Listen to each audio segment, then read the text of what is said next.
சரி, இந்த பாவத்துல பாத்தீங்கன்னா 4 வளர்ச்சி இருக்குது. பாவத்துக்கு எத்தனை வளர்ச்சி இருக்குதுங்க? 4 வளர்ச்சி இருக்கு. சங்கீதம் 19ஆம் சங்கீதத்துக்கு நேர திருப்பங்க பார்க்கலாம். சங்கீதம் 19 12ஆம் வசனம்.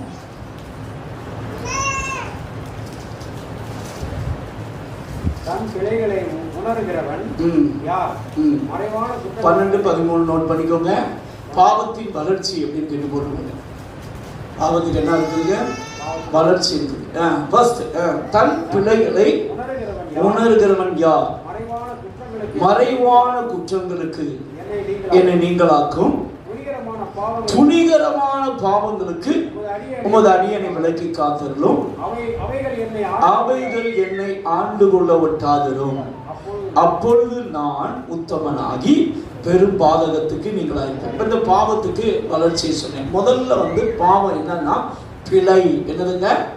பிழை அப்படின்னா தவறு அப்படின்னு அர்த்தம். பிழை என்னது?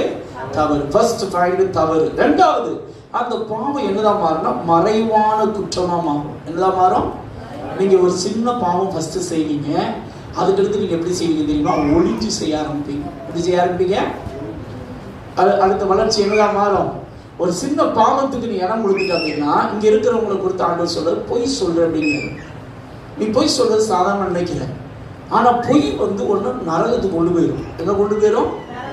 பொய்யை ஒழுங்கா ஏசப்பட்ட மன்னிப்பு கேட்டா மட்டும்தான் ஏசு மன்னிப்பார். இல்லையா? இல்லைன்னா பொய்யர் அனைவரும் 2ஆம் மரணம் அப்படின்னு போட்டுருக்கு. எத்தனாம் மரணம்? 2ஆம் மரணம். என்னது மரணம்னாவே சொன்னேன்? பிரிவு அப்படின்னு. மரணம்னா என்னதுங்க?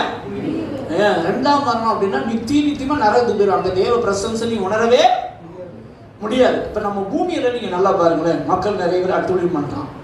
ஆனாலும் மனுஷன் ஏதோ வாழ்றான். ஏன் வாழ்றான் அப்படின்னா பூமி முழுதும் அவருடைய கிருபையினால என்ன செஞ்சிருக்குது? நிரம்பி இருக்குது. எதனால் நிரம்பி இருக்குங்க? கிருபையினால் நிரம்பி இருக்குது. இப்ப மனிதன் இந்த பூமியில ஒரு தனம் செத்து அவன் மறுபடி பிறந்தாவிட்டால், அதாவது ரட்சிக்கப்பட்டு விட்டால், அவன் பாவம் என்ன செய்யப்படுகிறது? மன்னிக்கப்படுகிறது. மன்னிக்கப்பட்ட தேவ பிரசன்ஸ் என்ன செய்ய முடியும்? ஆதாம் ஏவாள் எப்படி உணர்ந்தாங்களோ அவங்க தேவ பிரசன்ஸ் என்ன செய்ய முடியும்?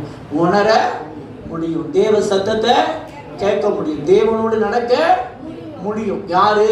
மறுபடி பிறந்தவன் மட்டும்தான். மறுபடி பிறக்காதவங்க அதை உணர முடியாது. ஆனாலும் தேவன் கிருபை உள்ளவராக இருக்கிறபடினால அவன் மேல அந்த பொதுவான கிருபையில அப்படியே வண்டி என்ன செய்வாங்க? ஓடிக்கிட்டே இருப்பாங்க. இப்ப சரீரத்துல ரட்சிக்கப்படாமே ஒரு மனிதன் செத்துட்டான்னு வச்சுக்கோங்களேன், அவன் நித்திய நரகம் எங்க போயிருவான்? இப்பயே பாத்தீங்கன்னா அந்த பாவத்தினுடைய வளர்ச்சியினால அவன் சில பாடுகளை அனுபவிக்க ஆரம்பிப்பான். ஏன்னா பாவம் கொடுமையானது. பாவமானது என்னதுங்க? கொடுமையானது. முதல்ல தண்ணி அடிக்க பழகுவான். லைட்டா மாப்பிளவா தண்ணி அடிப்போம் அப்படின்னு சொல்லி ஒரு டைம் குடிப்பான். என்ன செய்வான்? ஒரு டைம் குடிக்க வைப்பாங்க. அடுத்த ஐயா பார்த்தீங்கன்னா மறைவாக குற்றத்துக்கு போயிருவாரு. போக மாட்டாரா? மறைஞ்சி ஒளிஞ்சி அந்த பாவத்தை செய்வார். மூணாவது என்ன செய்வாரு? துணிகரம். துணிகரம்னா விரும்பி செய்யறது. என்ன செய்யறதுங்க? எப்படி செய்யறது? துணிகர பாவம் என்னது? விரும்பி செய்வாங்க. பார்த்துருக்கீங்களா? அதுக்கு பேர் என்ன பேரு? துணிகரமான பாவம். மூணாவது வளர்ச்சி என்னது? துணிகரம். நாலாவது வளர்ச்சி என்னன்னு கேட்டீங்கன்னா அந்த பாவம் அடிமையாக்கணும். பாவம் என்ன செஞ்சிடும்? அடுத்து நீ விடுதலை பெறவே முடியாது. இந்த 4 சிம்சோனுக்கு நடந்துச்சு. இந்த 4 யாருக்கு நடந்துச்சு? சிம்சோனுக்கு நடந்துச்சு. யாத்திராகமம் 14ஆம் அதிகாரம் 8ஆம் வசனம் வாசிங்க பார்க்கலாம். இந்த 4 ஐயாவுக்கு எப்படி நடக்குதுன்னு பார்ப்போம். யாத்திராகமம் 14ஆம் அதிகாரம் 8ஆம் வசனம் வாசிங்க பார்க்கலாம். சரி, நியாயாதிபதிகள் 14:8. நான் யாத்திராகமம் சொல்லிட்டேன். வாசிங்க பார்க்கலாம்.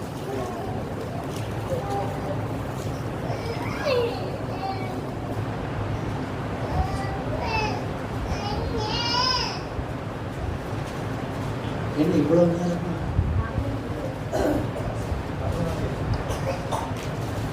சில நாளைக்கு பின்பு அவன் அவளை விவாகம் பண்ண திரும்பி வந்து சிங்கத்தின் உடலை பார்க்கிறதற்கு வழி விலகி போனான். எப்படி போறாருங்க? பலி விலகி. இங்கதான் ஸ்டார்ட் ஆகுது ஐயாவுக்கு. ஐயா அழைப்பு பெற்றவர், அபிஷேகம் பெற்றவர், நசரேய விரதம் உள்ளவன், அர்ப்பணிப்புள்ளவன். எப்படிப்பட்டவன்? அர்ப்பணிப்புள்ளவன். ஆனா இப்ப முதல் ஸ்டெப் எங்க ஆரம்பிக்குது அப்படின்னா அதான் பிழையில ஸ்டார்ட் ஆகுது. எதில் ஸ்டார்ட் ஆகுதுங்க? அதான் பலி விலகி போனான். என்ன விலகி போனானா? பலி விலகி போய் அங்க சிங்கத்தை கண்டு, அந்த ஏற்கனவே அடிச்ச சிங்கம், அதுல என்ன இருக்குன்னா தேன் இருக்குது, தேன் கூட்டு இருக்குது. அதுல என்ன இருக்கு வாசிங்க பார்க்கலாம். இதோ சிங்கத்தின் உடலுக்குள்ளே என்ன கூட்டம் இருக்குங்க? தேனி கூட்டமும் தேனும் இருக்குது. நல்லா கவனிங்க. பாவம் வந்து ஃபர்ஸ்ட் எப்படி இருக்கும் தெரியுமா உங்களுக்கு? எப்படி இருக்கும்? தேன் போல இருக்கும். என்ன பண்ணும்? ஆமா, பாவம் செஞ்சா இன்னைக்கு உலகமே நம்மளை சூழ்ந்துக்கணும். பார்த்துருக்கீங்களா? பரிசுத்தம் வாழ்ந்தா மட்டும்தான் நம்மளை உலகமே ஒதுக்குது. இப்போ காலேஜ் படிக்கிற பையன்கள்லாம் சொல்லுது என்ன தெரியுமா? ஏய், உனக்கு ஒரு லவர் இருக்கணும். ஜென்ஸாக இருந்தால் ஒரு லவர் இருக்கணும், லேடிஸாக இருந்தால் ஒரு லவர் இருக்கணும். இல்லை அப்படின்னா உன்னை வந்து படுபாவியாக பார்க்குறான். எப்படி பார்க்குறான்? எப்படி பார்க்குறாங்க? படுபாவியாக பார்க்குறாங்க. லவ் பண்ணால் மட்டும்தான் யார் நீ நல்ல பையன், நல்ல பாவம் செஞ்சாதான் நீ நல்ல பிள்ளை, இல்லைன்னு நீ யாரு மோசமான ஆள் அப்படின்னா. என்ன உலகத்தில் உனக்கு வாழவே தெரியல அப்படின்னா எவ்வளோ மோசமாகி போச்சு பார்த்தீங்கன்னா. ஒரு காலத்தில் பாவம் செஞ்சா அவன் தான் தலையில் துண்டு போட்டு தண்ணி அடிச்சுன்னு குளிஞ்சு வருவான். இப்போ பாவம் செய்யாத ஆட்கள் தான் குளிஞ்சு போக வேண்டியிருக்கு. யார் தான் குளிஞ்சு போக வேண்டியிருக்கு? பாவம் செய்யாத ஆட்கள் எப்படி போறாங்க அப்படின்னு அநியாயம் பண்ணிட்டு போறாங்க. என்ன செய்யுது? கால கொடுமை. சரிதானே? இப்போ ஐயா வந்து என்ன செய்யறாரு? பாவம் வந்து எப்படி இருக்கும்? முதல்ல என்ன இருக்கும்? அதில் தேன் இருக்கும், தேன் கூட்டமும் என்ன செய்யும் இருக்கும். ரொம்ப கவனமா இருக்கு. இப்போ இவன் என்ன செஞ்சிருக்கணும் அப்படின்னா, பழைய ஏற்பாட்டு ரூல்ஸ் படி ஒரு கொலை பண்ணியிருந்தா அதுதான் முதல்ல பாவம். தப்பு பண்ணியிருந்தா உடனே வந்து ஆசாரியிட்ட போய் நான் தப்பு பண்ணிட்டேன், அதுக்குரிய பாவ நிவாரண பலிகளை செலுத்தி இவன் ஆசாரிய இவன் நசரை விரதம் பெற்றனால சடபோல முடி வளர்ந்துருக்கும். இப்போ அங்கேயே பாஸ்டர் என்ன பண்ணியிருப்பாருன்னா, ஆசாரி என்ன செய்வார்னா மொட்டை போட்டு பாளையத்துக்கு புறம்பாக 7 நாள் வைப்பார். எத்தனை நாள் வைப்பாரு? பாளையத்துக்கு புறமாக வைத்திருப்பார். வைத்து பலபடிக்கு என்ன செய்வாங்கன்னா, இப்போ ஆசரிப்பு கூட அதுக்குள்ள வந்துடலாம். அப்படின்னா என்ன அர்த்தம்னா, தேவ பிரசன்ஸை விட்டு 7 நாள் வெளியே நின்று தேவ பிரசன்ஸுக்குள்ள என்ன செய்யுது? திரும்ப வர்றது. வந்து பலபடிக்கு பாவ நிவாரண பலியெல்லாம் செலுத்தி முடிச்சு ஒப்புரவாகி பலபடிக்கு நசரேய விரதத்தை என்ன செய்யலாம்? தொடரலாம். இதுதான் தேவனுடைய நிபந்தனை. தவறு செய்து விட்டால் உடனடியாக தேவன் என்ன செய்யணும்? மன்னிப்பு பெறணும். டிலே பண்ணக்கூடாது. என்ன பண்ணக்கூடாது? டிலே பண்ணக்கூடாது. ஆனால் நம்ம ஆள் என்ன செஞ்சோம் அப்படின்னா, நம்ம வந்து பாவம் செஞ்சாலும் இப்ப நம்ம மேல என்ன இருக்குது? அபிஷேகம் என்ன இருக்குது? அழைப்பு இருக்குது. என்ன இருக்குது சொல்லுங்க? பாவம் செஞ்சாலும் என்ன இருக்குது? அபிஷேகம் இருக்குது, அழைப்பு இருக்குது. அதனால ஐயா இப்ப என்ன செய்ய ஆரம்பிச்சாங்கன்னா, மறைவான குற்றத்துக்கு போறாரு. எங்க போறாருங்க? ஆமா, 16ஆம் அதிகாரம் 1 வசனம் வாசிங்க பார்க்கலாம்.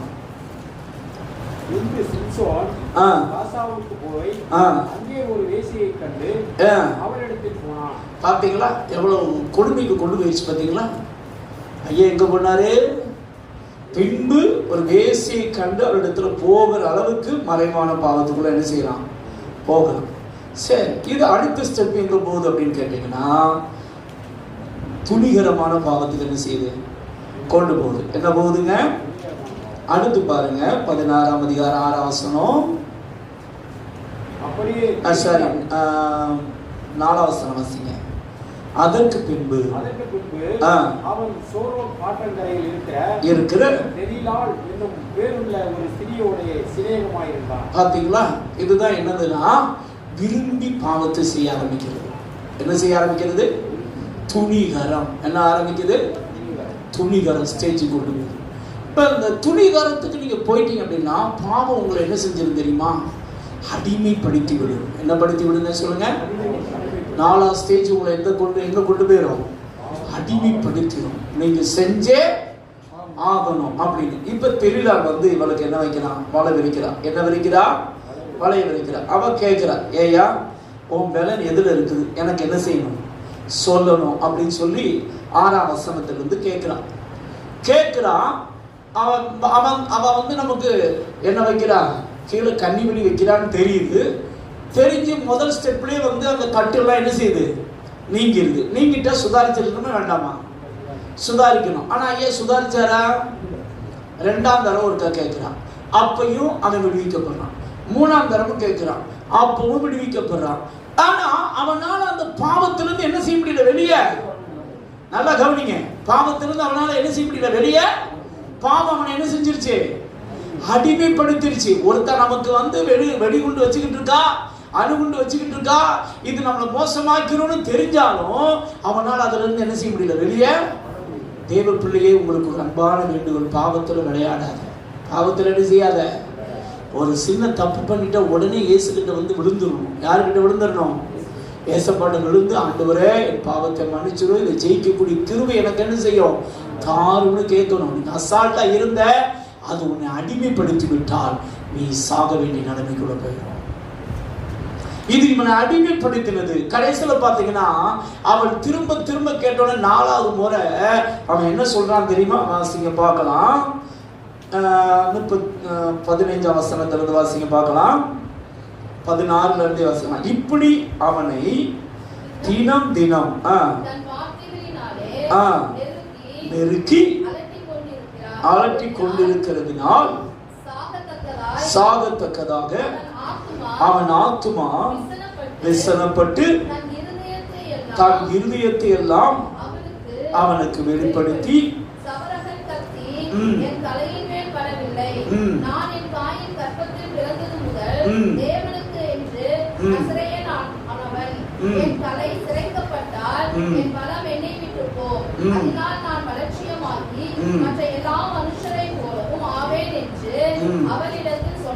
நல்லா கவனிங்க. ரட்சிக்கப்பட்ட ஒரு தேவ பிள்ளைகளுக்கு வந்து கர்த்தர் விசேஷ அபிஷேகத்தை பலத்தை கொடுக்கிறார். அல்லேலூயா.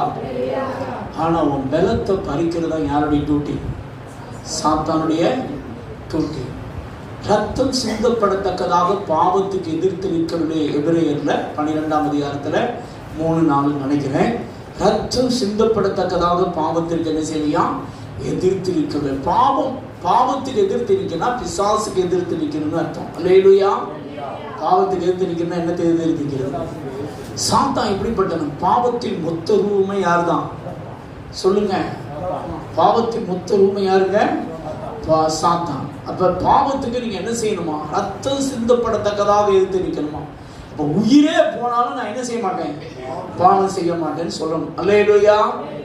பாவத்துல மட்டும் என்ன செய்யக்கூடாது? காம்ப்ரமைசன் ஆகக்கூடாது. என்ன ஆகக்கூடாது? அட்ஜஸ்ட்மெண்ட் பண்றது. என்ன பண்றது?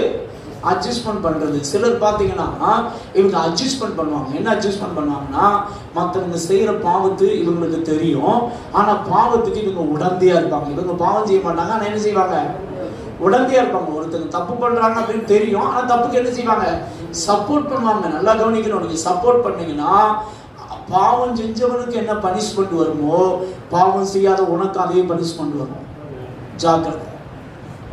பாவம் செஞ்சவனுக்கு என்ன பனிஷ்மெண்ட் கர்த்தர் கொடுப்பாரோ, தண்டனையை கர்த்தர் என்ன கொடுப்பாரோ, அது பாவத்துக்கு உடந்தையா எவன் இருக்கிறானோ அவனுக்கு கர்த்தர் என்ன தருவாரு?